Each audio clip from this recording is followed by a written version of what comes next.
Welcome to episode 53, Repairing Broken Bonds, Working with Couples After Infidelity, by Dr. Nancy Gardner, licensed clinical psychologist. From Clearly Clinical, learn, grow, shine.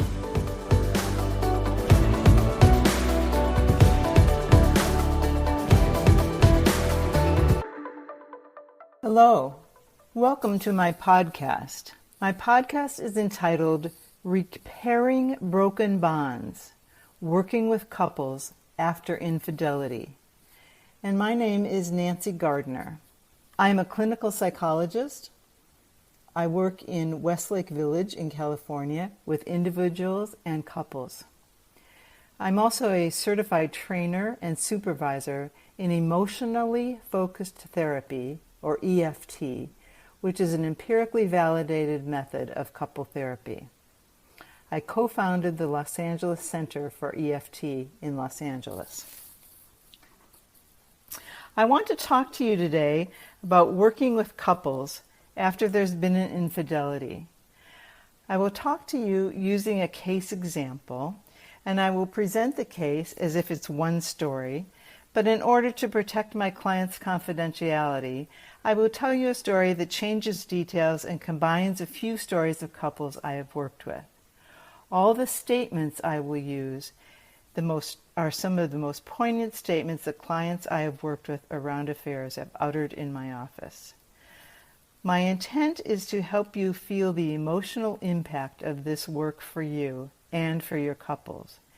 And my intent for the full presentation is to help you keep your balance and to give you an empirically validated roadmap when you work with couples who come to you when they are in this painful place. So I'm going to start with a phone call that I received a few years ago now from a woman who said to me, I've been married for about 25 years, and my marriage has been pretty good, even a little bit better lately. But a few days ago, I was home and the UPS man came to the door with a package for me from someone my husband knew from work, a woman I knew, a woman who had been in our home several times for social occasions. I was alone when I opened the package. The children were in the other room, and the package had items that the woman was returning to my husband, and a pile of love letters that he had written to her over the past 2 years. I went off by myself. I did my best to not involve our children, but I could hardly hold myself together. I'm so angry. I'm so hurt. I'm shaking. I'm not even sure I want to stay with him, but I appreciate that he's willing to come to therapy with me. Can you help us? So I want you to reflect for just a moment on getting this phone call, what that might be like for you. And I'll tell you what it was like for me. I, of course, felt strong empathy for this woman. I had, immediately I could put myself in her place, thinking about what it might be like for me to get letters that my husband, love letters that my husband had written to someone else. And of course, feelings about him and why would he do something like this also came up.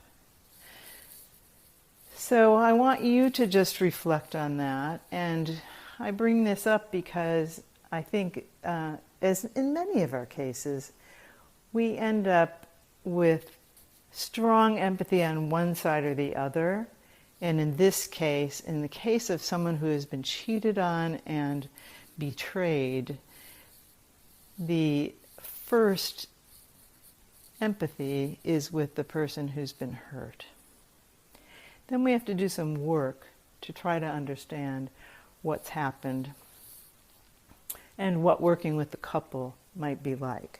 So before we get back to Lisa, and I'll call this woman Lisa, not her name, I want to give you a very short description of emotionally focused therapy to ground you as we start to work with this painful situation that Lisa has described for you.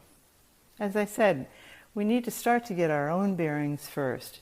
Get theoretically grounded, have a sense of how we would approach the case, and we need to do that before we end up seeing the couple, really.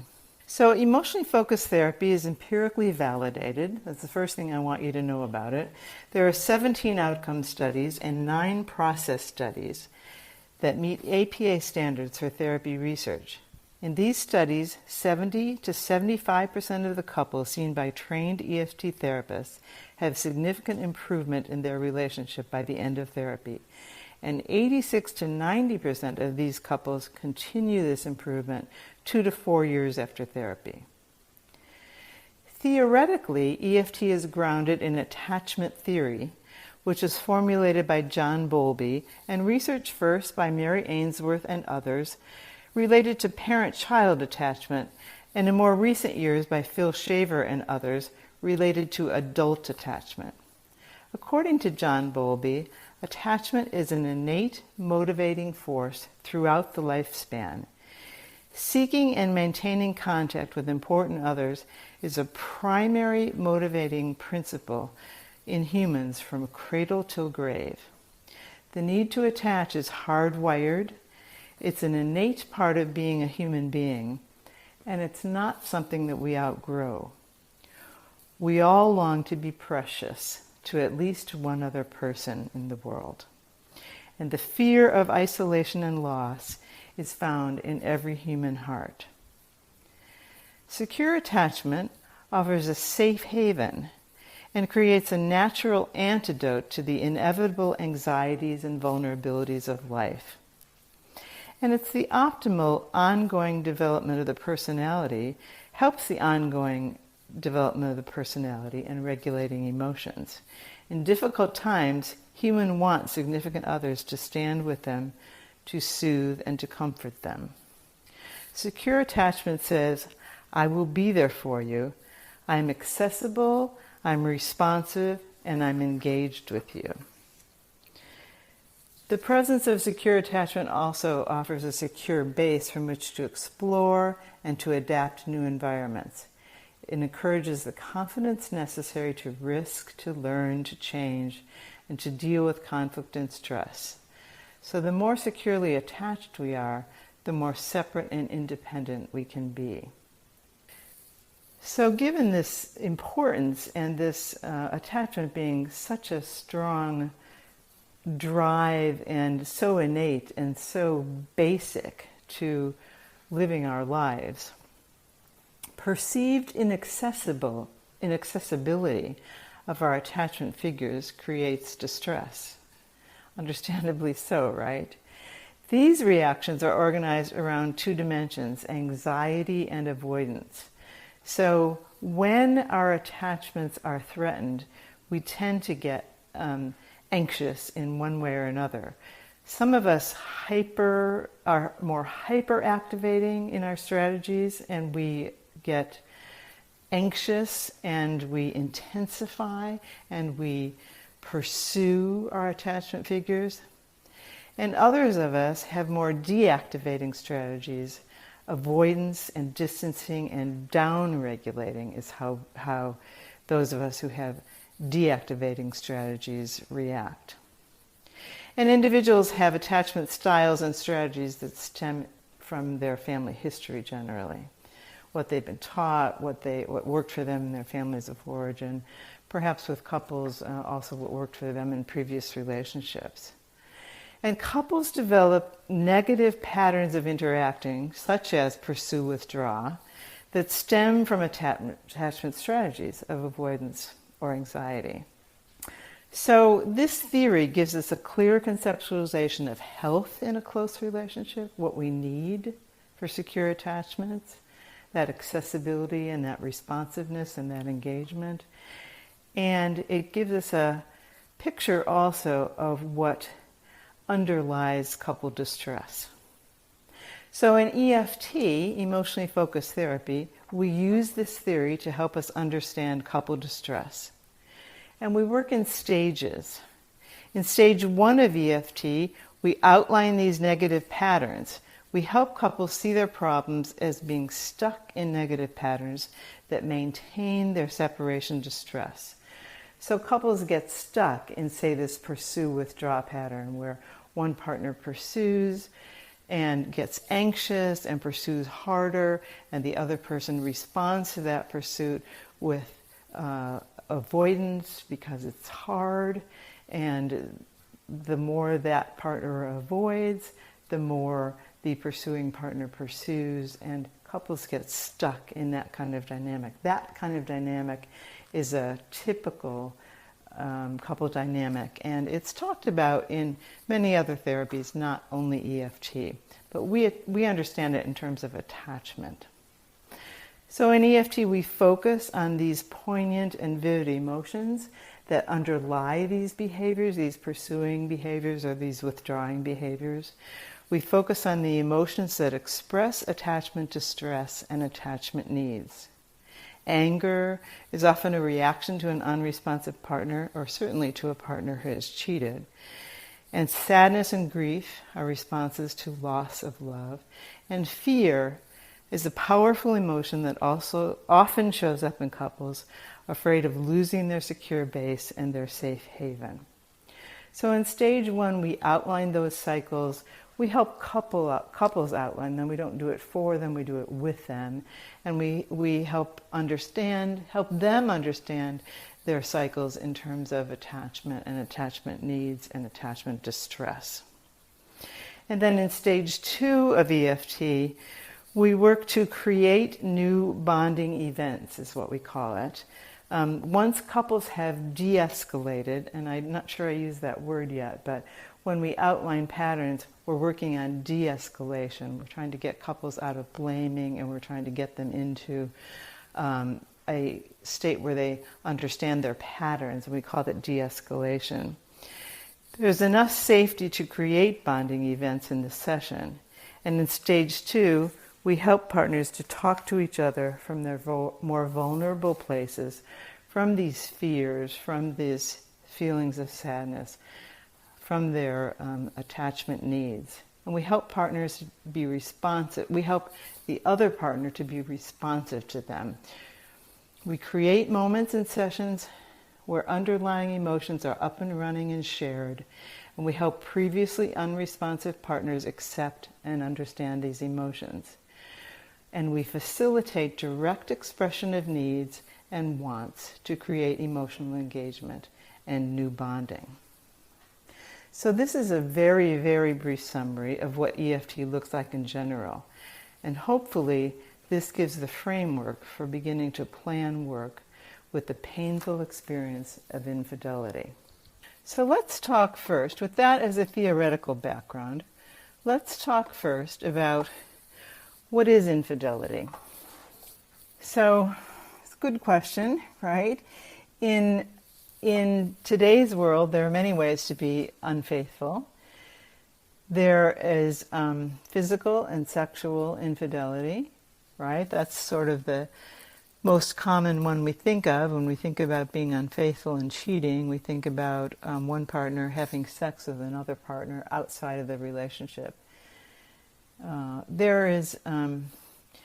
However, there are many other ways that people are unfaithful. There is what people call emotional infidelity, meaning that a partner has a relationship with someone outside of the marriage that is close emotionally. In that relationship, they've been able to refrain from having sex, but they become emotionally close, and that can be threatening to a relationship. Sometimes the fact that the partner has not had sex with the affair person does not necessarily console the other partner. There's also what we call cyber infidelity. There's pornography, there are chat rooms, there are ways to send pictures, to look at pictures, to simulate activity with other partners. There's all kinds of creative ways to be unfaithful on the internet. And for some people, that kind of infidelity is enormously hurtful. But infidelity is best understood in terms of its attachment significance. So how we think of infidelity in EFT terms and in terms of attachment is the attachment meaning that's placed on the infidelity. So in some relationships, pornography is perfectly comfortable, acceptable. Some partners do it together, look at it together. In other relationships, looking at another woman, pictures of another woman, and fantasizing to them is an act of infidelity. So it's really about what it feels like to the partner who's complaining about it. So I want to focus more particularly on affairs, and I want to define affairs as attachment injuries. They're betrayal in a close relationship that bring the relationship into question. It occurs in the context of commitment, and it defines the relationship as insecure. So as we're talking about what we need for secure attachment, when we're getting back to the theoretical basis of EFT, an affair defines the relationship as insecure. The offending partner is usually inaccessible, often there's deception involved, and it's destabilizing because attachment provides a sense of stability, and when there's a break in that attachment, it's destabilizing. It's a direct hit to the relationship. One author called it a bomb tearing through unprotected flesh. It's a loss of trust, it's a betrayal, and it's a betrayal of shared values. And often it's deliberately using deception to violate established expectations. So you're getting a feel for why, when I got that call from Lisa, how impactful that was for me to hear about such a betrayal, and how easy it was to empathize with what she was struggling with, and how powerful her discussion and her description of what happened to her was for her and for me. So, in order to start couple therapy, a few things have to be clear. The affair has to be over. There is no good to come of doing couple therapy when there is an active affair, because the attention and the affection is going outside of the relationship. So the affair has to be over, and in order to start couple therapy when there has been an affair, it's important that you establish that the affair is over. Ambivalence about the marriage, however, is to be expected. It's to be really understood in terms of when people say, I don't think I can stay married, sometimes it's about, I have to stop this pain, right? It may be that the marriage doesn't make it through this, but you don't need in order to start couple therapy, for the couple to be sure that they're going to continue. That's part of the work, right? So ethically, what's important is that we clarify what our secrets policy is. We don't have to say that we won't keep secrets. We can do that if we disclose that to our couples. But my recommendation is to have a secrets policy that says, I do not keep secrets, and to include this in your informed consent. So it doesn't mean that you need to run to the other partner the minute you get a secret, but it does mean that you're saying from the beginning that you are going to work toward honesty and to recreating trust, and that part of how you will do that is you will help them talk to each other about things that they've been hiding from each other. Another thing just to think about in starting couple therapy, and this we'll talk about in more detail, is the attachment figure is the source of and the possible solution to the pain. So when Lisa calls me and tells me that her husband, she found love letters, she was mailed love letters that her husband wrote to another woman, she's telling me about the source of pain that he is for her. And I'm thinking also that this is a relationship that's lasted for 25 years. They're both saying they love each other and think they want the marriage to continue.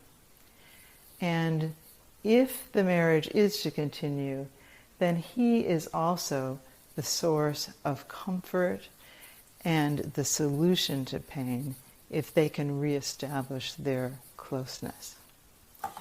So that's how we're thinking in the beginning about how to start couple therapy. So I want to get back to Lisa and to the attachment injury repair model that was formulated by Sue Johnson, and Makinen in 2006, written about in 2006, also written about in 2010. And this article is available on the ICEFT website, which I will tell you about at the end of this podcast. The attachment injury repair model is done in stage 2 of EFT. So if you remember when I was describing EFT, the first stage is de-escalation. So the couple needs to be de-escalated. They need to have been able to delineate at least the pattern around the affair. So we need to have them at least talking in terms of patterns and have at least some engagement from the more withdrawn partner. I'll talk about that a little bit more. But suffice to say right now that the attachment injury repair model is done in stage 2, and there has to be some de-escalation. And we work toward that in order to do the things I'm going to talk to you about doing. The attachment injury repair model also delineates key steps in processing and in resolving traumatic emotions associated with the betrayal and the abandonment.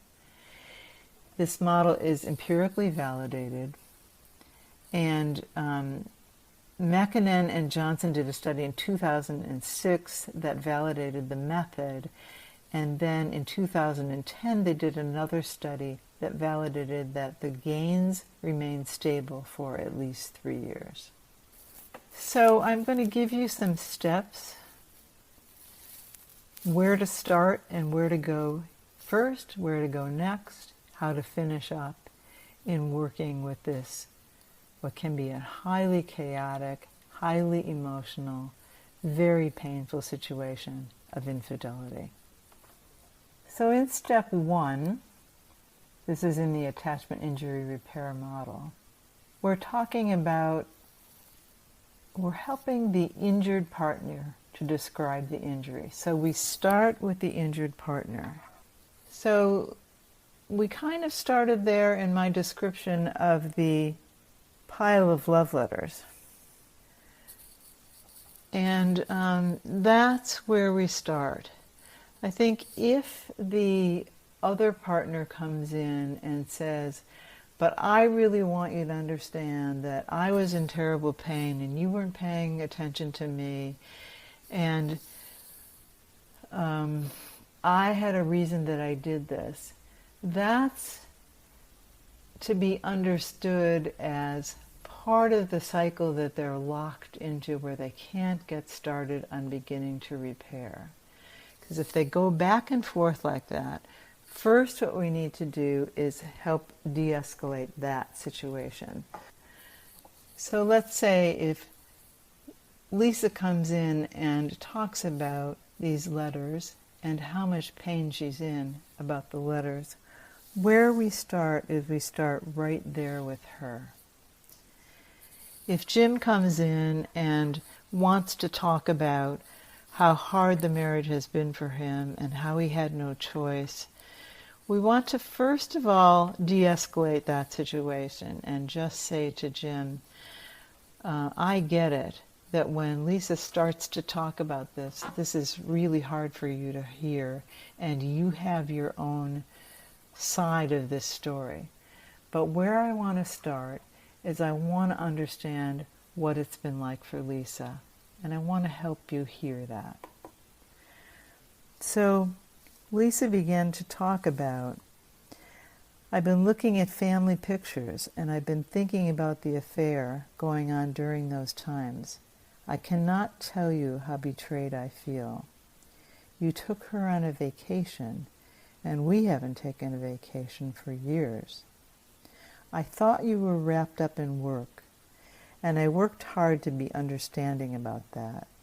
So many nights you were so distant. I thought you were tied up in work and hiding back in your office. What hurts is the most that I wasn't on your mind, that I didn't matter to you when you were with her. You were willing to risk our relationship for her.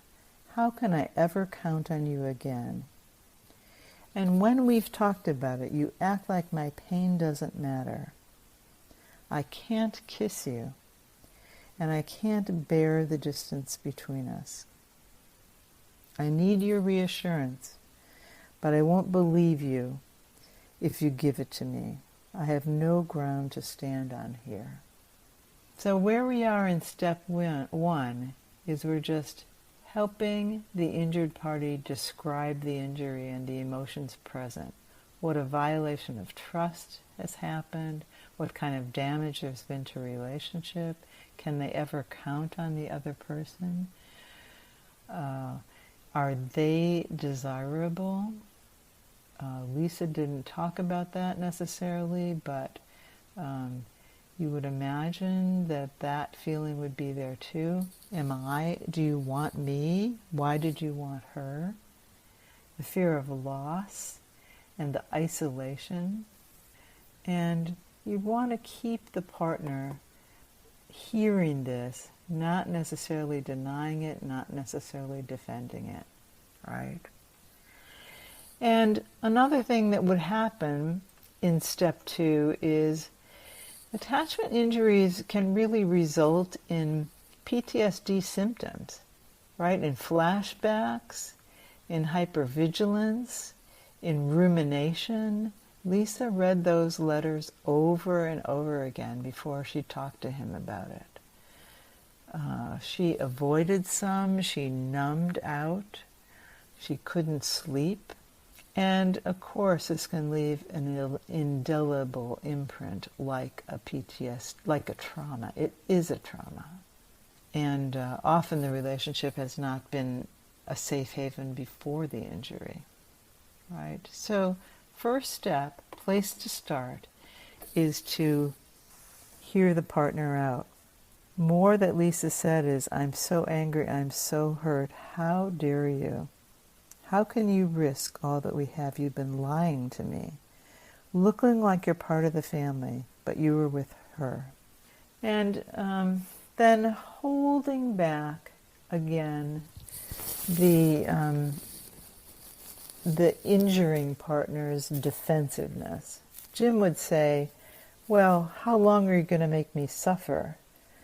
You know I was having trouble at work. You know I was in some sort of midlife crisis. You understood that. I thought you understood. How long are you going to make me suffer?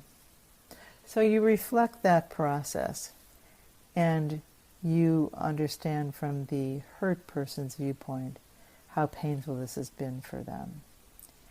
You help them try to talk about first their angry emotions. In EFT, we talk about secondary emotions and primary emotions.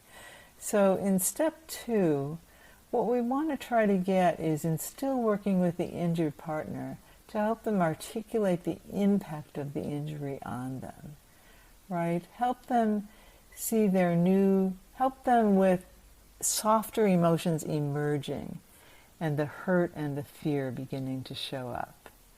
For Lisa, she began to talk about all that she gave to him, how much she was supporting him in her career, and how helpless she felt right now, and how afraid she felt for her whole family.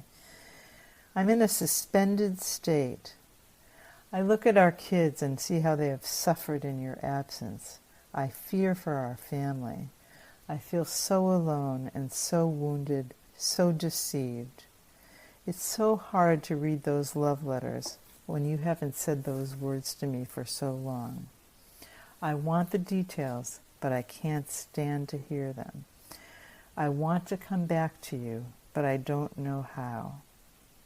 So as the therapist, you repeat her words, you stay there with her in that pain, and you help her get clear about what the pain is like for her. Very, very hard work.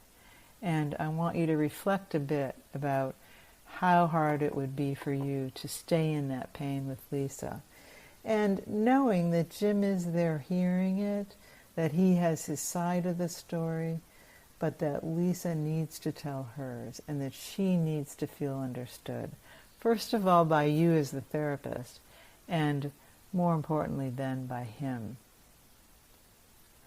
So in step 3, we began to help the offending partner understand and acknowledge their spouse's pain. One way to frame this is that the pain is so bad because the partner is so important to the other, right? So Lisa hurts so much, Jim, because you're so important to her. So Jim began to say things like, I know I have to hear her pain. I know I have to bear it. I know I caused it. And he would say to Lisa, I know I hurt you, and I carry the shame of that every day. I have my own pain, but right now I'm listening to yours. So I helped him do that. I helped him listen. I helped him bear her pain. And this was a very long and hard process. Jim would say things like, I'm here. I can't sleep the nights before therapy. I'm bearing this, and I know I have to. He had the help of an individual therapist, which was enormously helpful to me, but he got it, that he had to bear her pain, because he caused it, right? And he had to hear it. He had to get that he hurt her, and he had to hear it. And when you think about why this is so important, if we're working on healing the broken bond, what's so important is the injured partner wasn't thought about. If you think about what you'd have to do to have an affair, most likely you have to put your partner out of your mind, at least for some of the time when you're with the affair partner, maybe for a good part of the time in order to do this. So when she says it hurt the most that you weren't thinking about me, he has to hear that and own that, right? Appreciate that that's what happened to her. And in order for there to begin to be healing, the first thing that has to happen is she has to be able to say that to him, and he has to be able to hear it and bear it and accept it. Really empathize with what kind of pain he caused, because probably he was not empathizing with her pain when he was in the middle of the affair. He will talk about that later, what it was like for him to be in the affair. But he first needs to hear what that pain was like for her. So I got him to tell me about his understanding of her. I empathize with his pain, and I appreciated how hard it was for him to bear her pain, and I empathize with his sleepless nights. But the present negative cycle for them had to do with his trying to come back, his shame and his hurt and her anger. And his anger, too, was so hard for her to trust and so hard for him to let her see his shame and to bear her hurt and anger.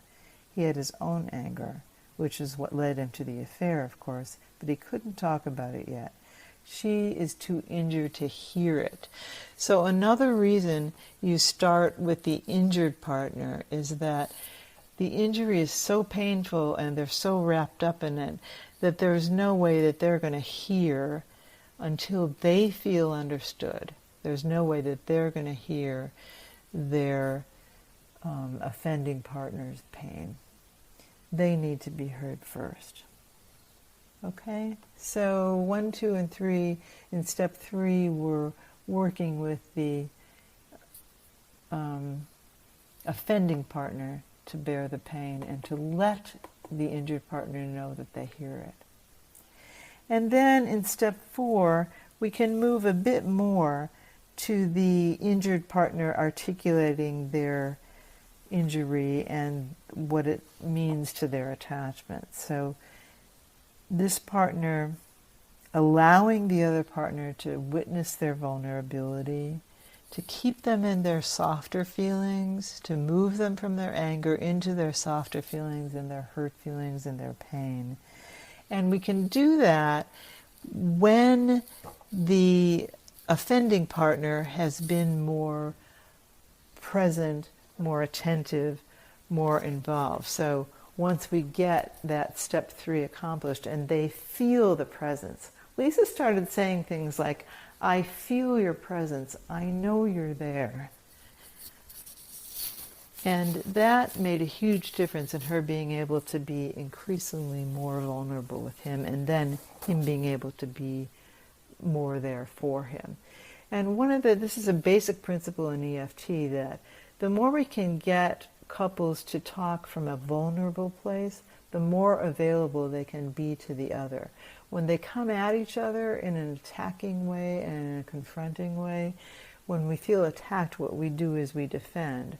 When we feel our partner's pain, it draws us more to them. So that's the principle that we're working here with. So Jim has been more drawn to her, and then she's able to talk a little bit more be a little bit more vulnerable. So what the therapist does in this step 4, helping the injured partner to be more vulnerable, what we might do is we might look for a moment when the pain was most clear, right? And ask her to describe that to him. So I asked Lisa what it was like for her to read those letters. What happened to her when she opened them and what that was like. I asked her to be vulnerable with him because it's now safer for her, because he's taken responsibility for hurting her. She began to talk about how afraid she was of losing him. Can you imagine what it was like for me to read those letters with the kids in the other room, to try to keep it from them? It hurts so much. I thought you loved me, but couldn't put it into words. And you were so shy when I met you. I wanted to hear those words that you so easily wrote to her. I'm so afraid of losing you, and I'm so afraid that you love her and not me. So Jim's first response to her was, it's over between she and I. I'm here for you. So that's a nice start, right? That's a nice start with her being more vulnerable, him being slightly responsive. That wasn't an overwhelming response that I just shared with you, but it was a beginning, right? So step 5 is working with the blocks Okay, so we haven't talked much about what the offending partner might be going through, but when you think about what I've been describing, the kinds of things that Lisa's been saying, we might expect Jim to be overwhelmed, right? Might have a hard time staying with her pain. And for Jim, there was and this is, I think, across the board in affair cases.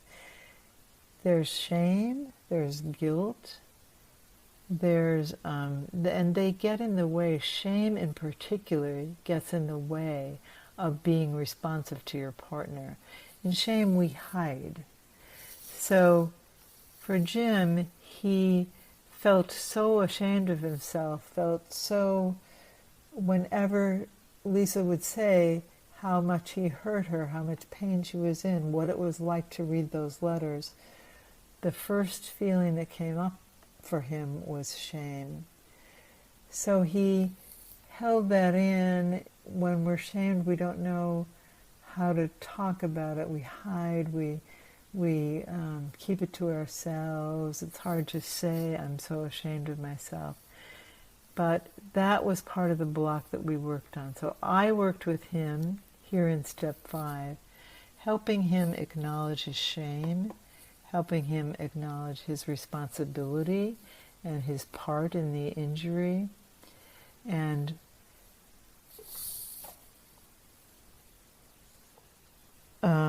how hard it was for him to tolerate his shame and his guilt.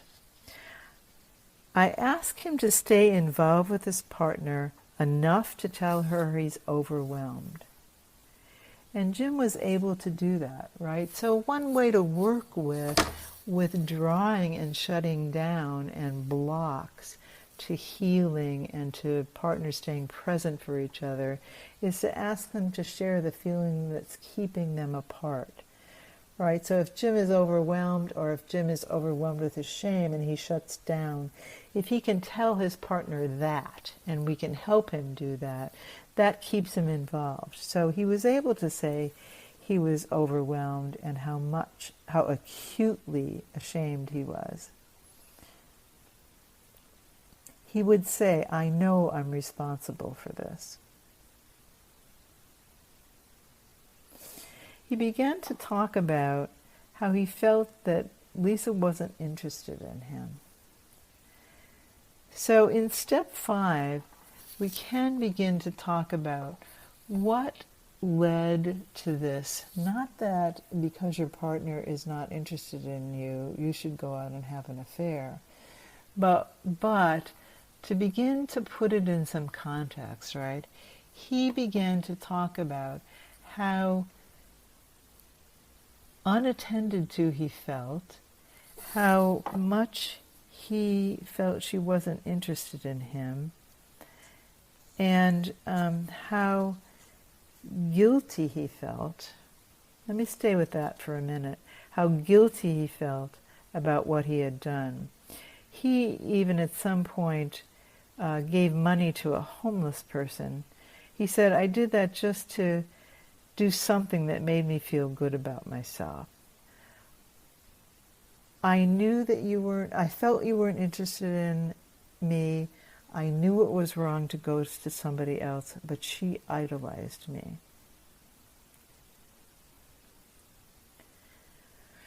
So this was maybe 5 months into therapy, maybe longer than that, maybe I would say 5 to 6 months into therapy. After many sessions of Lisa talking about her hurt and Jim bearing it, he was finally able to apologize. He was finally able to say, I'm so ashamed. I know I hurt you. I don't know how to talk about it because I'm so full of shame. I want to run out of this room every time you talk about it, but I stay here and I hear how much I hurt you. I know you've been there for me all these years and you don't deserve this. I am so sorry. I was selfish.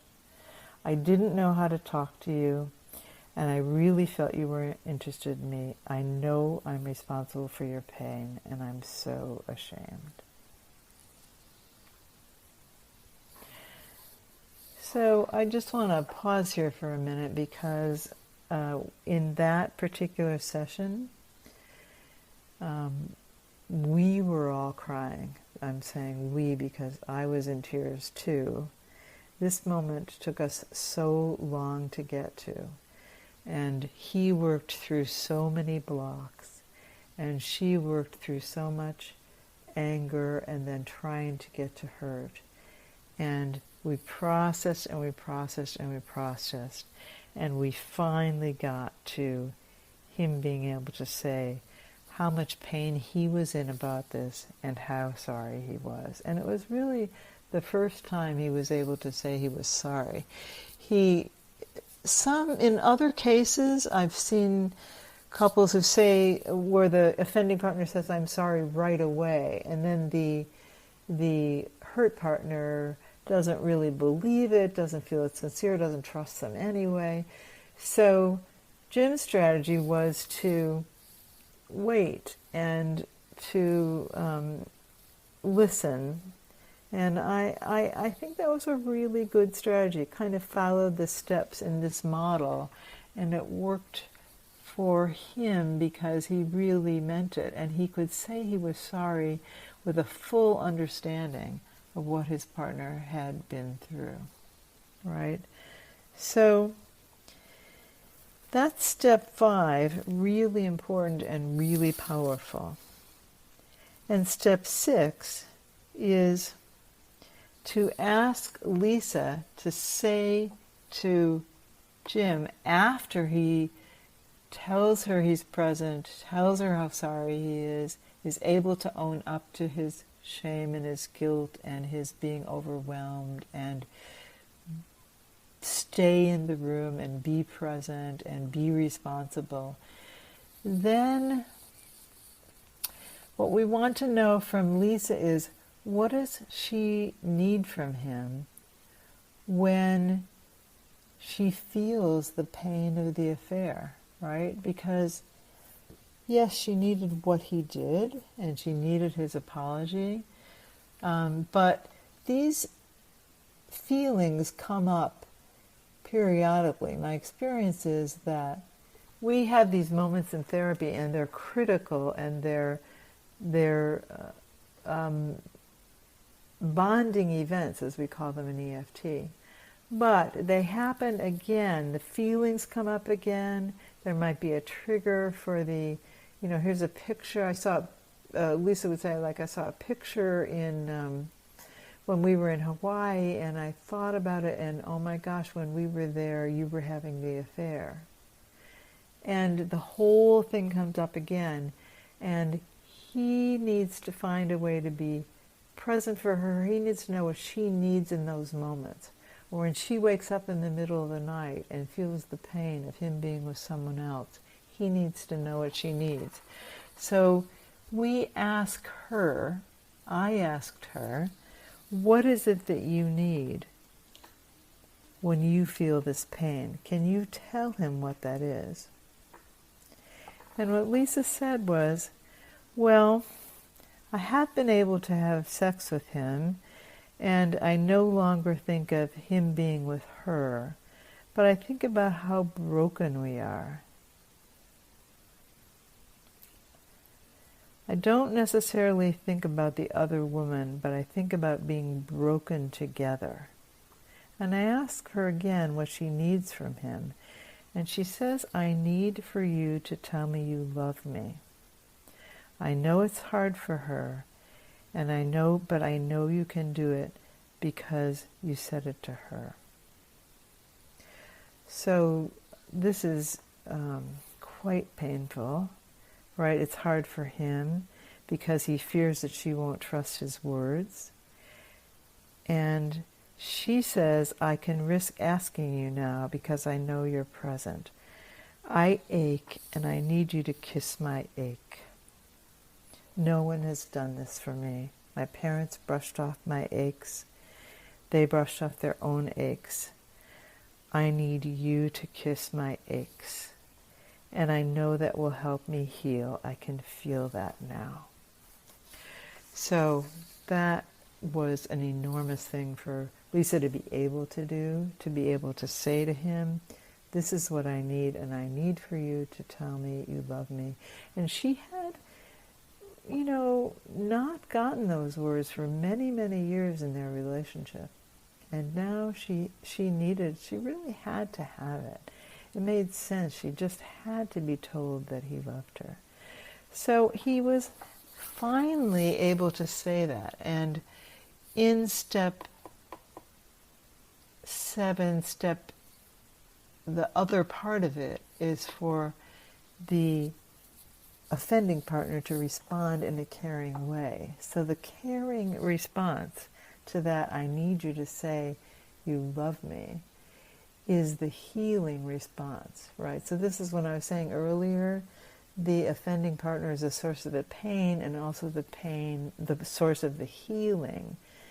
If Jim can say to her, I love you, and he can say that after he's understood everything she's been through, after he's apologized, after he's taken responsibility, and after she's been able to ask him, that's the healing, right? So he was finally able to do this. This is probably a year into therapy that happened between these individuals and all the steps that they made toward healing this injury. And I would say this was a good year of therapy, what I'm describing to you. So I'm taking poignant moments from it.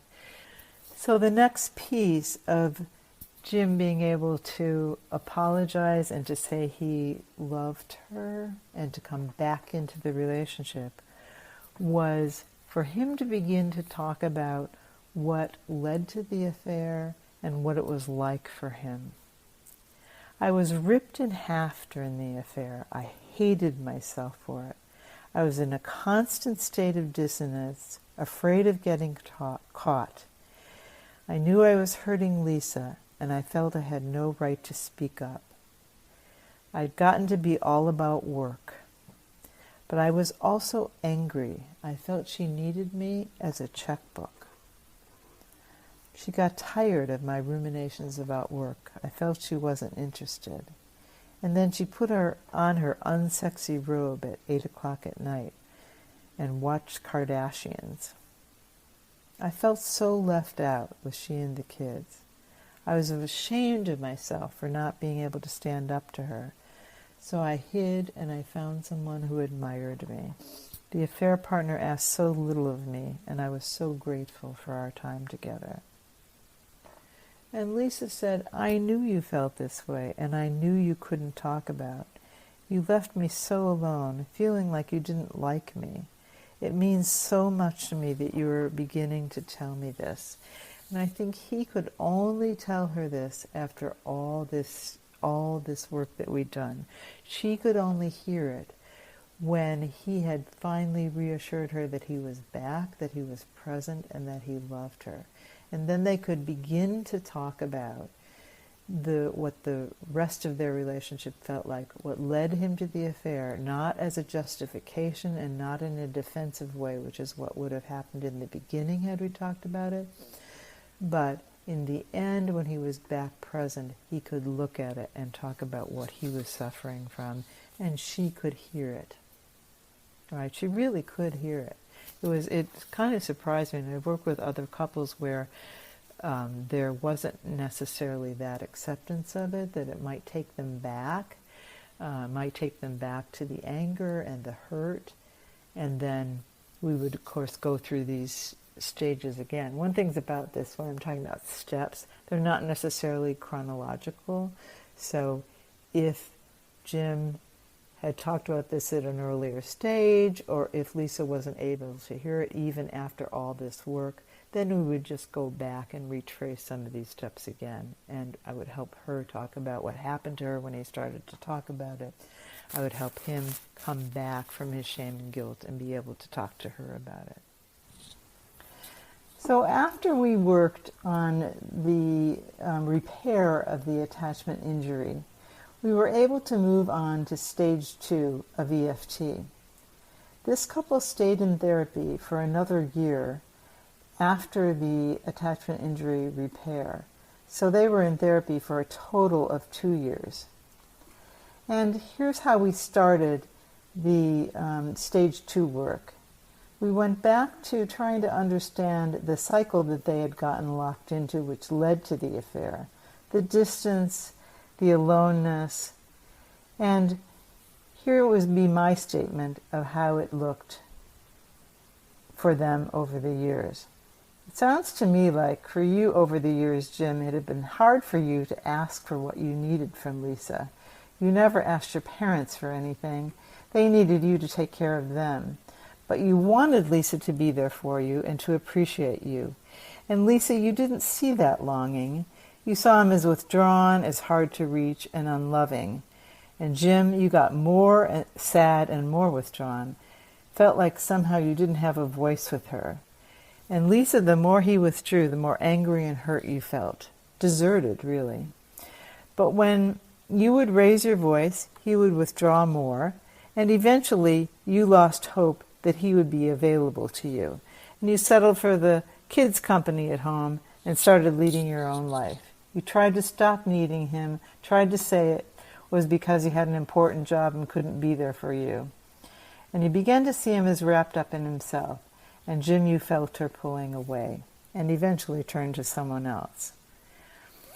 So this is a version of the ongoing cycle where Lisa pursued in anger.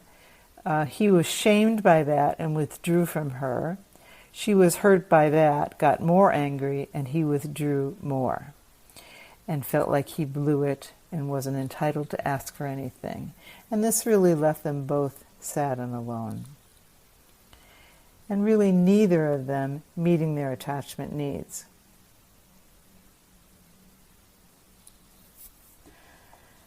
So what we did in stage 2 was we worked with this cycle with the underlying attachment emotions, the fears, the sadness, the grief. I helped facilitate bonding events between the two of them as they were able to be vulnerable with each other and share those vulnerable emotions. And what we do in EFT is we coach them in their vulnerability, and then we coach the other partner to be accepting and to hear. So more of what we were doing in the attachment injury repair model, but in stage 2, it was more about the relationship as a whole. So we worked for another year on the relationship as a whole, and this therapy really felt complete to me. We had done so much work. They were so available to experience their powerful emotions, and they were so available to talk to each other about it. And now they have a way to share these emotions when they come up as they go on their own. So I thank you for listening. I appreciate what hard work this is to do, and the more we take these times to just kind of think about it and talk about it together, I think the better therapists we become. If you want to go look into more resources for learning emotionally focused therapy, you can go to, I'm giving you 3 websites to do this. My website is nancygardnerphd.com. I offer trainings for therapists and supervision for therapists, in addition to couple therapy. There's a website for the LA Center for EFT. It's laceft.org. We offer local trainings, and we help to pull together supervision groups and resources for therapists locally. And for everything you ever wanted to know about EFT, the website is the International Center's website, ICEEFT.com. And that's the center that Sue Johnson runs. It's in Ottawa. And on that website, you'll find articles on EFT, books about EFT,